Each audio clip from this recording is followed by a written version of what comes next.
Olá pessoal, prazer, que alegria de estar novamente aqui com vocês. Nesse momento inicial eu gostaria de dar uma saudação especial à minha classe da Escola Bíblica, classe Heroínas da Fé.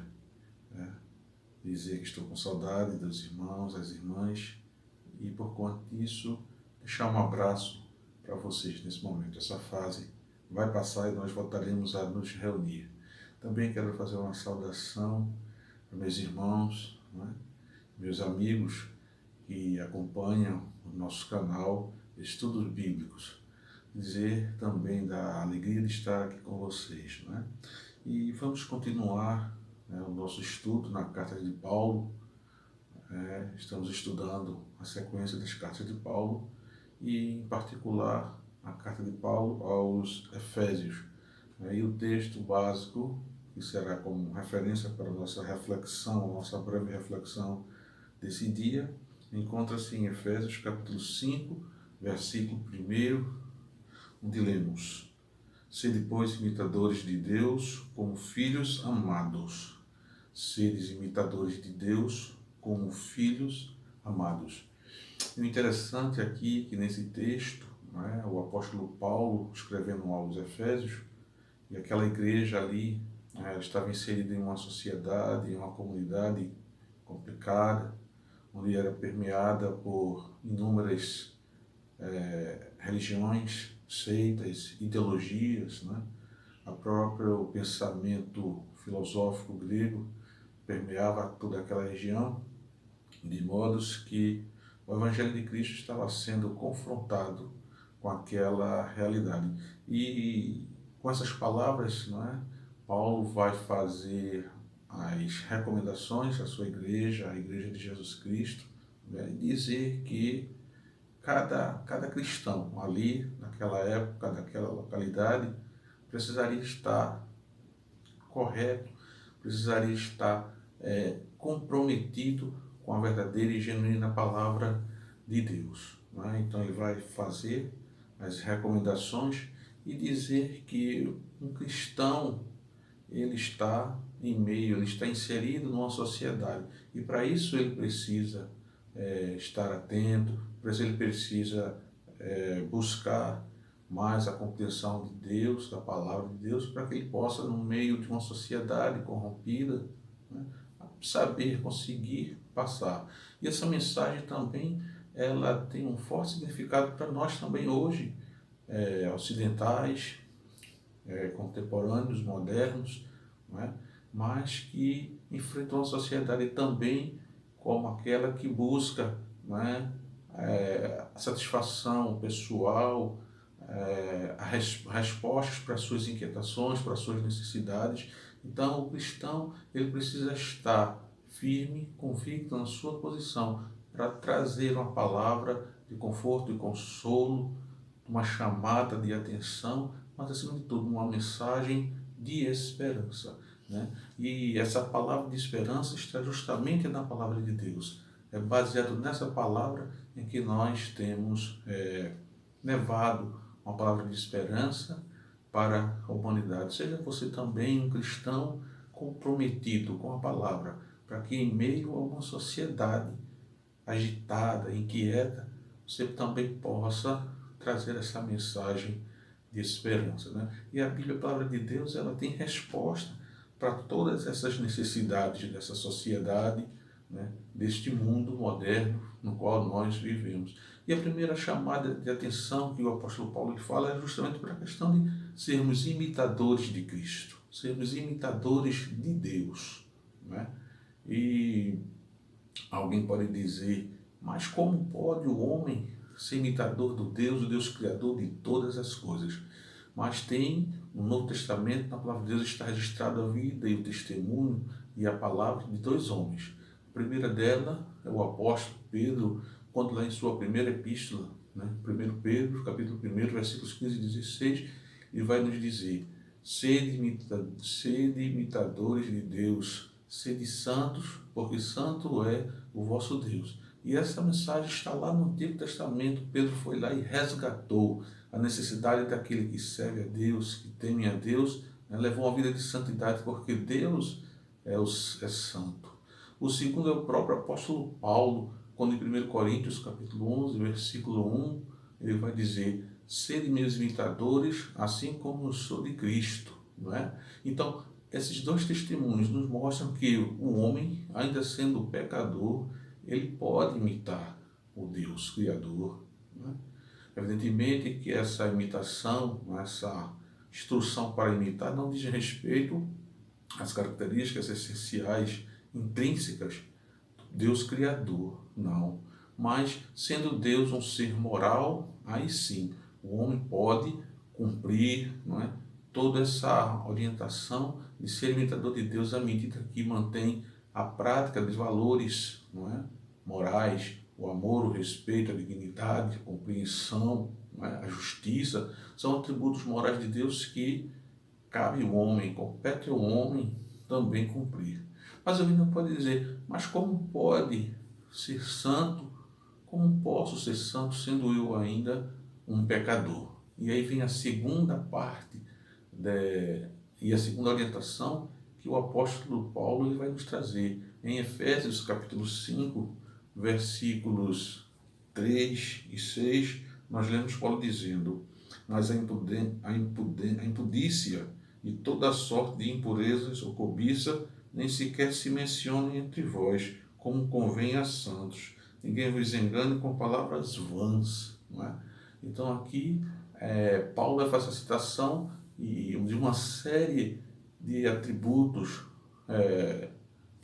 pecaminosos que justamente classificam o homem como um pecador. Não é? E esse texto de Efésios faz mostrar que esse cristão precisa ter consciência, não é, da sua condição de pecador. Aqui o homem está sendo colocado realmente como condição de pecador diante do Deus Criador. Não é?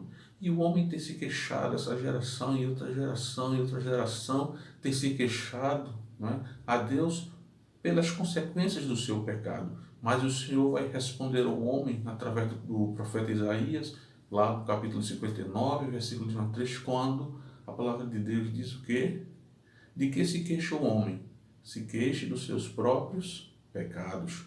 Então, a consequência pelos pecados dos homens tem trazido à humanidade, essa sociedade, ao mundo, essa aflição. Mas Deus, não é, vendo aquela condição do homem, enviou seu Filho Jesus como sumo sacerdote. Porque o homem, para entrar na presença de Deus, precisava de alguém que intercedesse por ele. Então havia a figura do sacerdote, mas mesmo esse sacerdote que intercedia pelos homens, precisava uma vez por ano entrar no Santo dos Santos, no templo do rei Davi, para sacrificar e purificar-se pelos seus próprios pecados. Mas Deus enviou Jesus, não é? Para que Jesus Cristo, entregando a sua vida, derramando seu sangue, pudesse ser o verdadeiro e único intercessor entre Deus e o homem. Então, Romanos 5:8, nós vemos Deus dizer o quê? E Deus prova o seu amor por nós, em que Cristo morreu por nós, sendo ainda pecadores. Então, há chance, há possibilidade de o homem imitar a Deus.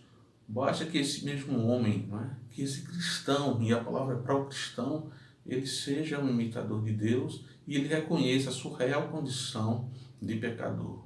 E aí segue Paulo, não é? Nessa palavra, nessa orientação, e Paulo vai citar aqui no capítulo 5, no versículo 22, não é? E até o capítulo 1, versículo 1 e 4 do capítulo 6, Paulo vai fazer a recomendação aos cristãos maridos, aos cristãos esposas e aos cristãos filhos, para que cada um dentro da sua família desempenhe esse papel de bom cristão.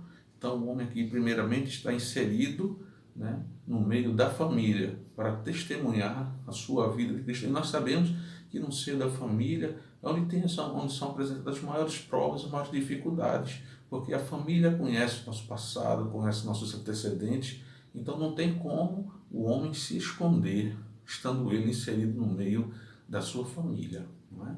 Então, tudo começa no seio da família. Agora, este homem, esta mulher, não é? Este jovem filho, estando agora inserido dentro da Igreja de Jesus Cristo, por intermédio do convencimento que o Espírito Santo de Deus operou em sua vida, cabe ele agora se encher desse Espírito, né? Do Espírito Santo de Deus. Efésios capítulo 5, versículo 18, a parte B diz, né? Mas enchei-vos do Espírito Santo. Na primeira parte do versículo diz, não vos embriagueis com vinho, mas enchei-vos do Espírito Santo. Então esse cristão que agora é inserido no mundo, ele precisa estar cheio do Espírito Santo, conhecer o Espírito Santo. Mas para que esse conhecimento ocorra, é preciso que o cristão esteja firmado na palavra de Deus, compreender a ação do Espírito Santo de Deus em sua vida através do conhecimento da palavra. Aí sim, dentro dessa capacitação que o Espírito Santo vai oferecer, o homem agora ele vai estar revestido de todo o poder, de toda autoridade, revestido da armadura para enfrentar uma luta espiritual que ele vai enfrentar no meio do mundo onde ele está inserido, na sociedade, né, onde ele está inserido. Então, capítulo 6, versículo 11, vai nos dizer que justamente o crente vai travar uma vida espiritual, mas que Deus não estava ali, através do Espírito Santo, capacitando, né, com qualificações morais, o capacete da salvação, o escudo da fé, o cinto da verdade, as sandálias do Evangelho da paz e a espada, que é a palavra, a santa palavra de Deus. Agora revestido de todas essas qualificações, de todas essas capacitações, o homem agora está preparado para retornar para o seio da sua família, né, e fazer a diferença ali no meio da sua família, porque o trabalho cristão começa no seio da família. Então ele vai desenvolver aquele trabalho de oração, de intercessão, de ensino da palavra, de modo que ele construa, que ele edifique o seu lar a ponto de dizer, eu e minha casa servimos ao Senhor. Passado agora por esse processo, então, o cristão agora ele vai estar preparado para ser inserido no mundo, né? E um cristão no meio do mundo é um cristão que tem consciência de que ele precisa seguir a Deus, seguir a Jesus Cristo. Ele tem que ter a consciência de que ele é um pecador, mas um pecador remido. Ele precisa ter a sua família, a sua casa, o seu lar bem estruturados, lutar para que o seu lar, a sua família seja toda consagrada, não é, ao Senhor. Ele ser cheio do Espírito Santo, porque é o Espírito Santo que vai interceder por ele com gemidos inexprimíveis diante do Pai. É o Espírito Santo que vai orientar e colocar nos lábios a palavra apropriada no momento de falar, de se manifestar. Mas também o cristão inserido no mundo, ele precisa estar, né, bem aparelhado com a capacitação que o Espírito Santo lhe dá. Por isso, é importante que o cristão que está inserido no mundo, ele tenha plena consciência da sua condução, da sua condição, para que nesse enfrentamento ele possa realmente anunciar Jesus Cristo como Salvador, com a consciência das suas limitações, mas também sabendo e conhecendo o mundo no qual ele está inserido. Então, essa reflexão que nós fazemos nessa manhã é para você, meu irmão, é para você, meu amigo, que acompanha o nosso canal, né, mas que ainda não fez uma decisão diante de Deus, que você possa, através desse ensinamento, dessas breves reflexões, você compreender qual o seu lugar diante de Deus, qual a sua condição diante de Deus, mas acima de tudo, você tem a oportunidade de servir a esse Deus maravilhoso. E você que nos acompanha, não é? Vá lá no nosso canal, né? Deixe seu like, acione o sininho, não é? Para que todas as vezes que nós colocarmos no vídeo no ar, você possa acompanhar e também compartilhe, né, com pessoas que você conhece, irmãos da igreja, vizinhos, amigos, parentes, familiares, de modo que eles também tenham acesso a essa reflexão, à compreensão da palavra de Deus. Então, nos ajude a divulgar mais a palavra de Deus, não é? Nossa classe, nosso grupo está aumentando, Deus está nos proporcionando essa oportunidade, esse privilégio, né, de divulgar a sua palavra através desse canal Estudos Bíblicos.